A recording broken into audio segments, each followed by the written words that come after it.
It's called The Wild Chapter 6, Part 2.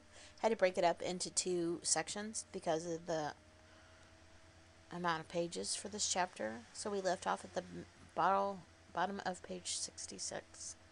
Um, Buck had just saved John Thornton's life by diving into the river repeatedly. That winter at Dawson, Buck performed another exploit. Not so heroic, perhaps, but one time his name had many notches higher on the totem pole of Alaskan fame. This exploit was particularly gratifying to three men, for they stood in need of the outfit which it furnished, was enabled to make a long-desired trip to the Virgin East, where miners had not yet appeared. It was brought about by a conversation in the El Dorado saloon, in which men boasted of their favorite dogs. Buck, because his record, was the target for these men, and Thornton was driven stoutly to defend him. At the end of half an hour, one man stated that his dog could start a sled with 500 pounds and walk it off. A second bragged 600 for his dog, and a third 700. Pooh, said John Thornton. Buck can start 1,000 pounds. And break it out and walk with it for 100 yards? Demanded Mathewson, a bonanza king, he of the 700 vaunt. Break it out and walk with 100 yards, John Thornton said coolly. Well, Mathewson said, slowly and deliberately so that all could hear, I got $1,000 says he can't, and there it is. So slamming, he slammed down a sack of gold dust the size of a bologna sausage down upon the bar. Nobody spoke. Thornton's bluff, if bluff it was, had been called. He could feel a flush of warm blood creeping on his face. His tongue had tricked him. He didn't know whether Buck could start 1,000 pounds, half a ton. The enormousness of it appalled him. He had great faith in Buck's strength, and had often thought of him capable of starting such a load, but never as now as he faced the possibility of it, the eyes of a dozen men fixed upon him, silent and waiting. Further, he had no $1,000, nor did hands repeat. We've got a sled standing outside now with 2,500 pounds of sack flour on it, Mathewson went on with brutal directness, so don't let that hinder you. Thornton didn't reply. He didn't know what to say. He glanced from face to face in the absent way of a man who'd lost the power of thought, was seeking somewhere to find the thing that would start it going again. The face of Jim O'Brien, a Mastodon king and old-time comrade, caught his eyes. It was a cue to him, seeming to rouse him to do what he'd never dreamed of doing. Can you lend me 1,000? He asked, almost in a whisper. Sure, answered O'Brien, thumping down a plethoric sack by the side of Mathewson's. Those little faith I'm having, John, that the beast can do the trick. The El Dorado emptied its occupants into the street to see the test. The tables were deserted, and the dealers and gamekeepers came to see the outcome of the wager and to lay odds. Several hundred men, furred and unmittened, banked the sled within easy distance. Mathewson's sled, loaded with 1,000 pounds of flour, had been standing for a couple of hours, and in the intense cold, it was 60 below zero, the runners had frozen fast to the hard-packed snow. Men offered odds of 2 to 1 that Buck could not break the sled. A quibble aroused concerning the phrase breakout. O'Brien contended that it was Thornton's privilege to knock the runners loose, leaving Buck to break it out from a dead standstill. Matheson insisted the phrase included breaking the runners from the frozen grip of the snow. Majority of the men who had witnessed the making of the bet decided in his favor, and the odds went up from 3 to 1 against Buck. There were no takers. Not a man believed him capable of that feat. Thornton had been hurried into the wager, heavy with doubt, and now he looked at the sled itself, the concrete fact with the regular team of 10 dogs curled in the snow before. It was an impossible task appeared. Matheson waxed jubilant. 3 to 1, he proclaimed. I'll lay you another 1,000 at that figure. Thornton, what do you say? Thornton's doubt was strong in his face, but his fighting spirit was aroused. Fighting spirit that soars above odds, fails to recognize the impossible, and is deaf to all save the clamor for battle. He called Hans and Pete to him. Their sacks were slim.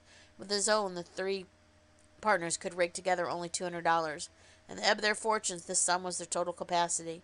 Yet they lay it unhesitatingly against Mathewson's 600. A team of 10 dogs was unhitched, and Buck, with his own harness, was put into the sled. He'd caught the contagion of the excitement, and he felt in some way he must do a great thing for John Thornton. Murmurs of admiration as his splendid appearance went up. He was in perfect condition, without an ounce of superfluous flesh, and the 150 pounds that he weighed were mere pounds of grit and virility. His furry coat shone with the sheen of silk. Down the neck and across the shoulders, his mane, in repose as it was, half bristled and seemed to lift with every movement, and no excess of vigor made each particular hair alive and active. The great breast and heavy forelegs were no more than, in proportion, the rest of his body, where the muscles shined in tight rolls under the skin. Men felt these muscles proclaim them hard as iron, and the odds went down 2 to 1. God, sir, muttered a number of the latest dynasty, a king of the Sookum benches. Offer you 800 for him, sir, before the test, sir. 800 just as he stands. Thornton shook his head and stepped to Buck's side. You must stand off from him, Mathewson protested. Free play and plenty of room.